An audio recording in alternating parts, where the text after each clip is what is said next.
carbonly conversation. Quick question. Is this the podcast? Are we doing the podcast right now?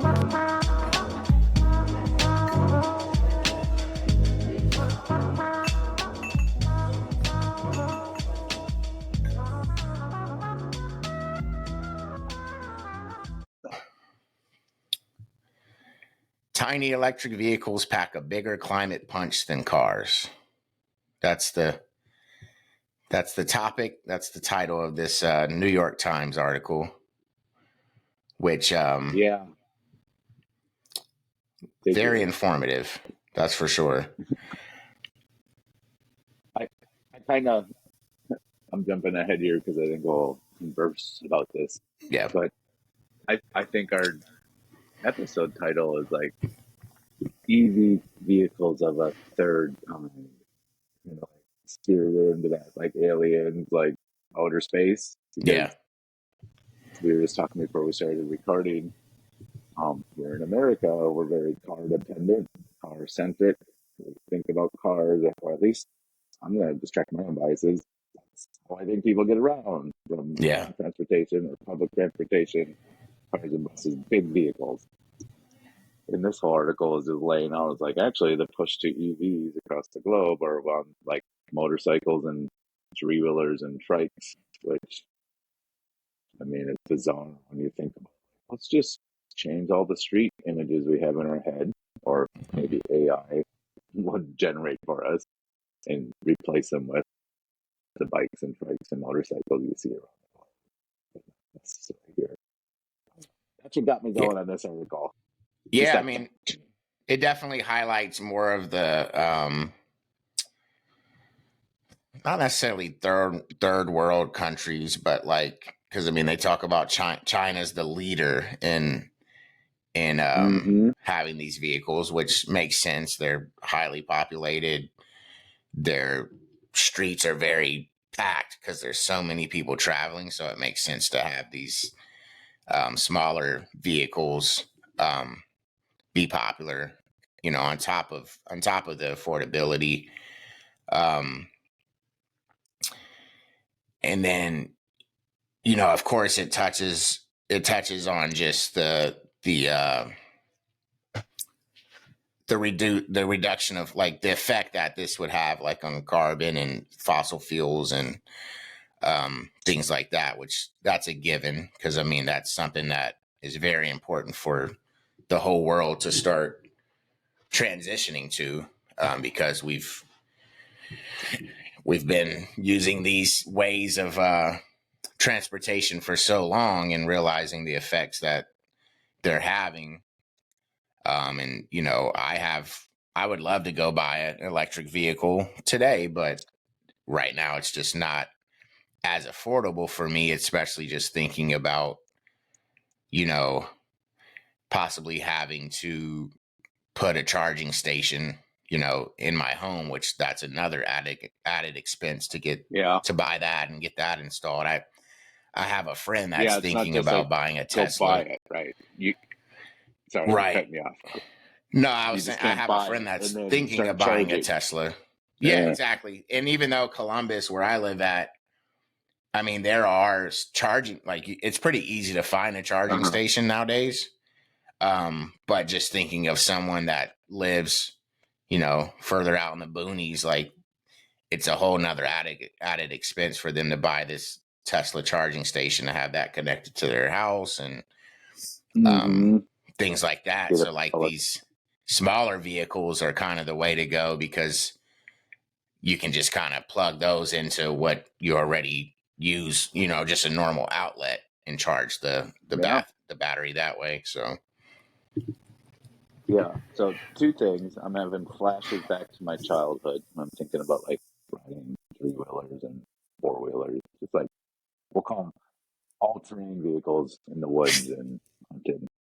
Those are all gas, right? Even like the rototiller that I used was all gas. Like all those, I think, small engines could probably be replaced and be less, maybe not less noisy, but definitely as powerful, because those batteries are pumping a pack of energy, and they could still run those pistons up and down and till either or dig around. But just like imagining, like I was literally just imagining as a kid, what if they didn't have that noise? What if they didn't have that smell? What if they didn't have that extra step of like fueling it up and checking the carburetor? And, like all the things that you kind of learned that you Right. never would have if everything was like battery powered. It's just kind of where we're going. But the second thing you made me think of was like, yes, you can get an electric car, Shane, and not have to get a power charging station because remember episode number 67, EV's got me all charred up. Yep. Yeah. One of the first charging stations along Right the here in freeway Ohio. was within miles of Columbus, Ohio. Yep. That's funny. I'm just throwing that back. But yeah, like it's not simple, right? Like you just can't. I mean, I think you can do some converters, but from the horror stories I read on Airbnb, is like someone rents your Airbnb for a month and has a Tesla, and they just plug their out charger thing into your outlet, and it just Mhm. spins your electric meter as maybe burn out some wires. Yeah. And also, like you charge them your regular room rate, let's say, but now the electric bill is like 100 times. Like you still lose money somehow, and Yeah. because you didn't write that into your policy, or stuff like that, you kind of there's no way to claw that money back without getting lawyers involved. So it's That crazy. is I'm rambling now. that is a good idea, possibly, for if there's a way to look at your electricity usage and be like, okay, this guest used this amount, and you add that into because that would be Hmm. convenient for some people that have electric vehicles, but yeah, You know I what? mean, you could always look into that, I guess.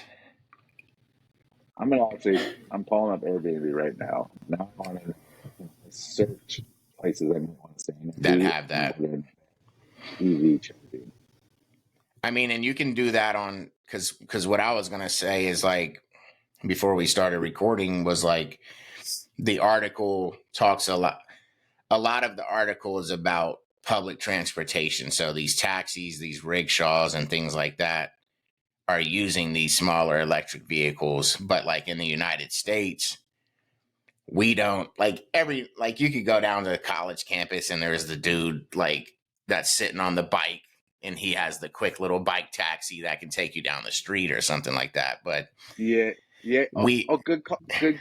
Yes, I've seen those. I've even maybe right. ridden one, rode in one or two. But Yeah. good call. That is very American, but not It's not gonna not yeah, the for money. guy's not gonna take you to work in it. He's gonna take you down the street to another bar or whatever. But Yeah, in America, if you pulled up on if you called an Uber or a taxi and they pulled up on a moped, you're going to look at them weird. Like, I'm not hopping on the back of your moped, but it's a very common thing in a lot of other countries, as a means of transportation to just hop on the back of a moped with the guy and yeah, grab onto him and yeah. he takes you on your way. And away you go. Zoom, zoom, zoom.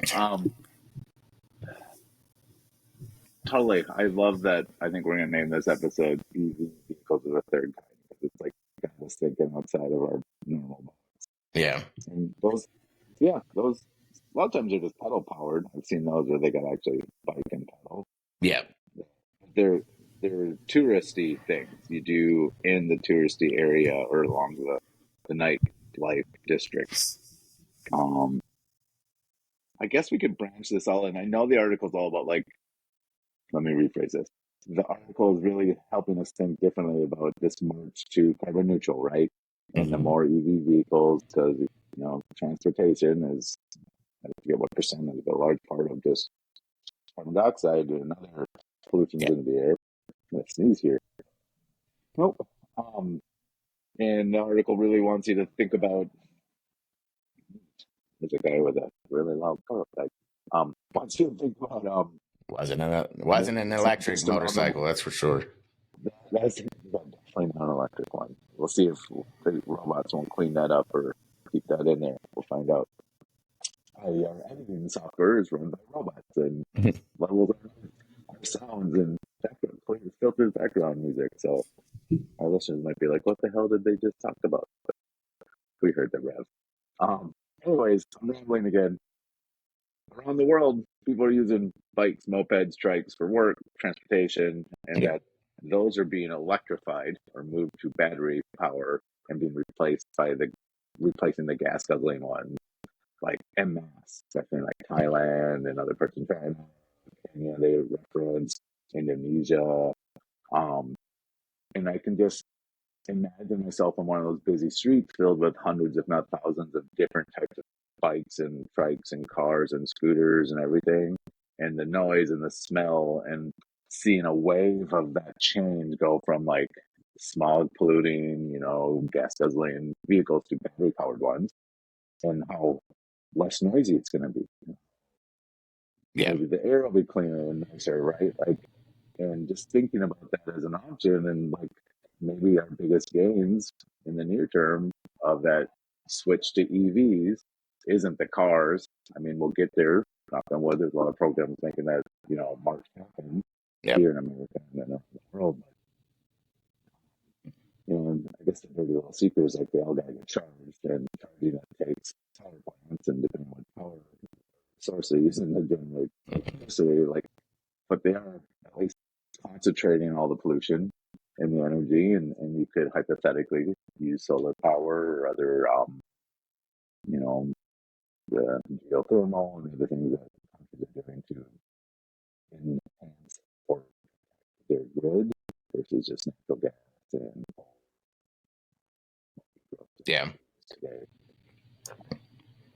It's crazy. Like, I don't know. I feel like, I mean, we both were late to today and out late last night. So, like, it might be a rambling conversation about EVs of Well, the third kind, but I think they kind of yeah. fit in place. Well, I know a lot of people come to our podcast to get statistics and facts. So I guess I could throw one out there from the article. So it says, this is according to Bloomberg NEF, which is a research arm of Michael Bloomberg's financial and data and media company. But overall, the shift to electric mobility overall has reduced the global oil demand by 1.8 million barrels. And it says two Okay. and three wheelers account for 60% of that reduction. Damn. Yeah, so that's pretty big. And then I'll give an example of something that where I live at in Columbus, Ohio, what they're trying to do. So about a year or so ago, they started the Columbus e-bike incentive pilot program. And this is a program focused on getting people to start switching to e-bikes. So Oh, basically, versus what? Switching from I motorcycles? think it's from that, and just like to make it easier for people to decide, okay, I can now take depending on where you live and work, you can use this Mm-hmm. bike as an easier way to commute, basically. Got it. So basically, there was some government funding. I forget how much it was, but so any household with an income less than 150,000 a year could apply. People with Medicaid receive the highest incentive amount, and depending on your income, you would receive a $500 to $1,200, basically like a Got it. credit to go to selected bike stores in the city to purchase an e-bike. So one of my friends, Bo, that works with Franklinton Farms, was approved for this first round, and Bo ended up Okay. getting a $900 credit and went to our local bike shop right down the street, Franklinton Cycle Works. You guys have heard me talk about it, and was able to purchase an $1,100 e-bike. So basically, out of pocket was only $200 plus, taxes and things like that, which And a just made helmet. it, and a helmet, of course, and made it, Yeah. very affordable for them to get around. So I'm looking forward to more funding for that. I think it's a way to, there still are a lot of things that the city needs to do to make it more biker friendly, but at least this is a Hmm. start. Yeah, that's huge. Yeah. I really like that angle that you were kind of sharing within that story, is that it's the familiarity piece of these, like maybe these credits, like, yes, they're gonna help your friend, others get around, be more environmentally friendly. But unless we're starting to use products like this, I mean, Americans are still, we're taking a picture of what they're doing. Yeah. All of a sudden, like, with the e-bikes, it's like, what an e-bike? And the Right. infrastructure that is about the e-bikes and some, it's an awesome angle. So does he like riding the e-bike? Does he feel it's like scary or dangerous because it's got so much power to scoot? Or is he, She, what's his reaction been? Oh, sorry. she's getting used to it. She makes jokes of, like, on Facebook, she'll post, like, is there any bike bike clubs looking for a new rider? um she's getting used to it, but and I think that's also, even so, like, even last night, having dinner with my girlfriend's parents, I asked her, we were talking about riding bikes, and I was speaking about this program with her mom, and her mom's just, like, talking about how dangerous the bikes are, just as far as because of the speed they can go. And then also said that she didn't want the battery to blow up her house. And I'm just like, well, Yeah. I don't know if that's that common. This article does touch on, like, um the dangers of the lithium batteries. Yeah. I think New York City has, like, a really big issue with it. Um, so yeah, there's some pushback when it comes to that. And then one thing you'll probably think is funny is, like, so when I got my haircut about a week ago, Yeah. my barber, he's telling me about this pickup truck that he bought off of, I think Craigslist or something, like somewhere online, either Facebook Marketplace or Craigslist, for like $5,000. It's like a Toyota, one of the smaller Toyota pickup trucks. He's Hmm. real excited. And so after I was his last cut for the night, so he's like, hey, do you want to go see the truck? So I'm like, all right, go outside with him. He's showing me his truck. And then he gets into this whole conversation about, like, he's like, yeah, man, we got to buy more of these gas powered vehicles because, like, the government, they Oh just want to, no. like, in 20 years, it might not even be legal to have one. And, with the electric vehicles, if you're running from the cops can probably just stop your car from a control Oh switch. And man. yeah, and I was just like, oh, okay, I see where we're going. This poor guy. I mean, Yeah. yes, I've had multiple conversations with people about, like, we gotta keep buying beef because you're trying to stop farmers and cows from Yeah. on the shelf. And, like, we eat so much beef that's never going to be a problem in our No, lifetime. not at all. And the same with this truck. It's, again, a lot of this, I think this is my take on taking a step back. So there's been a lot of policies and credits, from the local level in Columbus all the way up to the federal level, you say government and globally, to move towards a more sustainable future in some ways. And one of the big things that they've been doing, at least locally and nationally, is electric cars, electric vehicles. And that, what was it, last year at the Super Bowl? Like, there's, I don't know, 20% or 18% of all the ad dollars and ad time was about electric vehicles and companies marketing and selling. And there's been this big push to modernize that, even unionize the battery, plants, or like even Kentucky, that they're starting to build. And GM, Ford, they all got on this, and they've been trying to push consumers in that direction. And for a while it was. And Yeah. yes, there are states where they're replacing a lot of their gas guzzling cars with electric cars.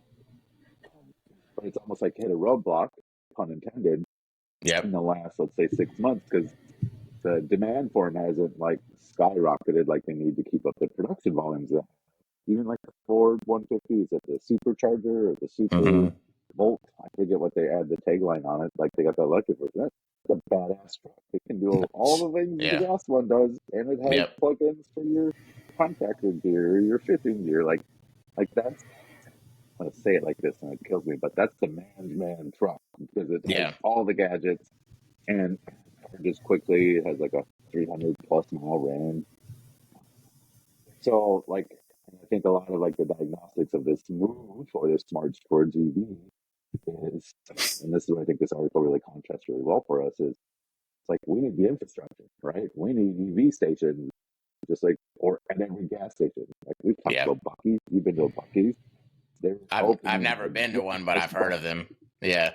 Okay, so you and some of our listeners have, but they're opening one. I just read this the other day between Austin and San Antonio and San Marcos. It's a pretty big town, and it's gonna have the line was like it's gonna have like 176 gas pumps and almost like 180 to 220 EV charging ports. So like it's gonna have more places to charge your electric vehicle than Yeah. pumps for gas. Which how many people are driving between San Antonio and Austin and have electric cars? Probably a lot. Austin has a lot of EVs, with their density of Right. their population. So I think it's like that stuff has to catch up. And then all of a sudden the people are going to Yeah. be, that guy, if he bought a really cool, like if he could afford to buy, that Ford, I don't know if he'd be thinking that thing or saying that thing about how badass these trucks are. But I mean, that doesn't mean all gas cars are going to go away eventually. But like, it's going to be an infrastructure thing as well. Which again, back to the New York Times here is they're already doing it across the globe, but they're just doing it in a much They're simpler way, which is bikes and yeah. trikes, They're way ahead of mopeds. us. And it even spoke about in Nairobi, there's a startup named ARC Ride. So what they do is at gas stations, they have these cabinets, kind of like I would compare them to like those Amazon lockers that you kind of see. Okay. Yeah. Um, or even like even anyone that some gas stations, especially here in the Midwest, have like those propane lockers. So there's like propane Yeah. tanks that are locked up in Yeah. lockers. So Like basically give a the tank, take a tank. exactly. So they have that similar um thing to where like the taxi drivers can just pull up and then from a app on their phone they can open up one of the lockers and exchange out their battery, get a new freshly charged battery, which then will help them. It says like it'll help they'll be good for at least 56 miles, which is about a full day's work for a motorcycle slash taxi driver. So I mean they're way ahead of us, um and it Uh-huh. also said how I spoke about like how would you feel if you called an Uber and they pulled up on a moped. um No thanks. it said that Uber's actually piloting. I'm trying to find it. Yeah. Well, you find it's like to your point, like in America, if you order an Uber to $4 Yeah, sedan, he's picking you up, also making the moped. You and your friends got a power on. Like, yeah, I don't know a lot of people are going to do that. I mean, but it doesn't mean they aren't in other places. yeah. So also in Nairobi, Uber's testing their first electric two-wheeler options there. So I mean, it's genius, Crazy. So like I think it's not always an affordability thing. I think with America, like we're saying, it's more of a mindset too of just like Yeah. we need the diesel trucks and um so yeah. Just thinking of use cases, like for me, you went to the deer cabin, three-wheeler, four-wheeler with. You could also bring your gas cap, build the gas so you have enough fuel for the thing to work. And if you brought an EV or a battery powered four-wheeler, there's no charger because there's no electricity at the deer cabin, right? So like there's spaces where you don't want, especially if that's what you primarily use it for. But if you're using it your home or at a cabin that is on the grid, I mean, Mm-hmm.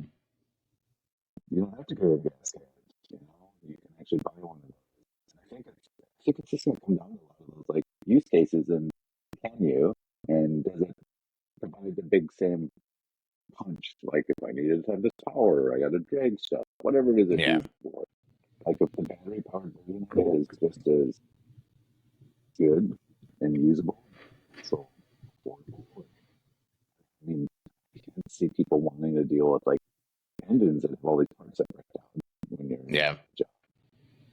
I mean, you'll never break down like the wheel cell or the axle or the struts or like some things always going to be there that can break on either Right. side.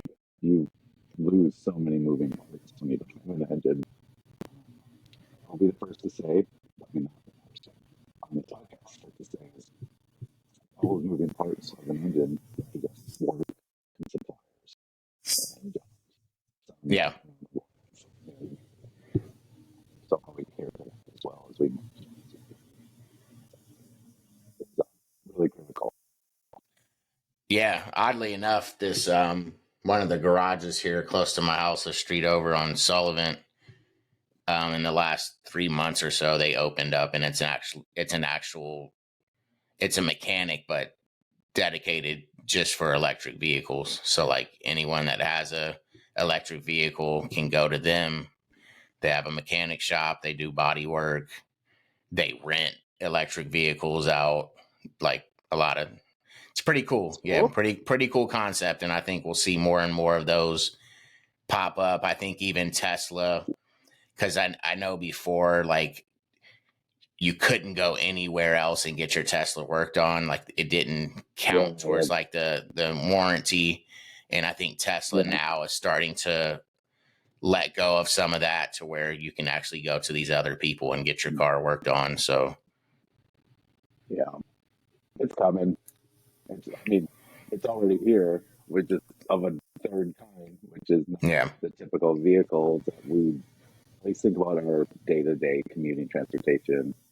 But there's a lot of American use cases where these bikes, mopeds, trike, four-wheelers, electric versions. I mean, I'm just going way back, dude. This is memory lane article here for Chad. I've golfed a lot. Guess what? mm-hmm. The golf carts I've always Yep, used, they were yep, battery. I yep, mean, smelly big DC like daisy chain batteries, yeah, car batteries. But I mean, it was an all electric vehicle, and you just put it on the charger at the end of you park it in yep, your little golf cart garage at the golf course. So this stuff isn't new to us. It's just yeah. now been. I mean, it's the battery that are making the difference in that technology. Anyway, I feel like I've rambled my way through the things that made me excited about this. How about you, Yeah. Shane? You feel like I you got mean, enough rambling in? yeah, I think I would recommend everyone to check out the article. As always, we'll put the link in the bio, but it of course touches more on the environmental impact. But if you're listening to our podcast, you know that we're talking about it because of the environmental impact. So we don't have to really touch on all of that. Like I think it's a no-brainer to think on how electric vehicles are better for the environment. Um, so we kind of touched more on like our experiences and what's going on here in Columbus to kind of change the mindset of people and have these e-bikes become more popular, things like that. But if you're wanting to read more about the environmental impact, especially in these other countries, check out the article, and that's about it. And I shout look out, forward I look forward to having an e electric vehicle one day. So yeah. I imagine, like, I can't imagine needing a vehicle for a while while I still live in highly dense public transportation heavy New York City. But yeah. one day I'm gonna, and we'll definitely look at it, and that seems cleaner. And shout out to Airbnb. I found two things. Oh, A, you okay. can search for homes, Airbnb stays that have EV charging.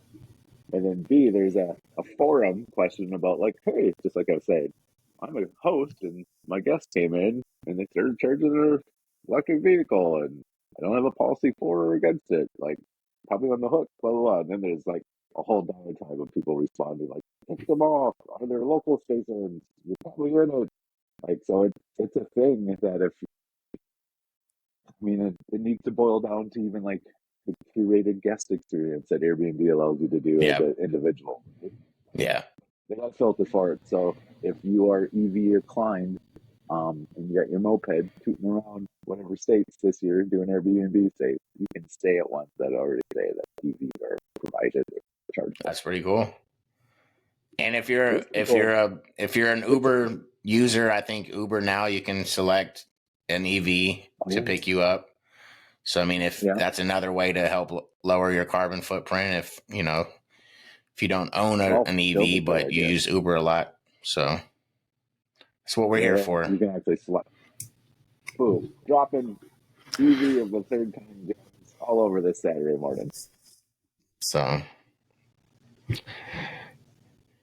it's a good one. Because I got some caffeine in me. Yeah, I need to get something in. Yeah, I'm not a caffeine drinker, but a cup of coffee would help right now, probably. Yeah.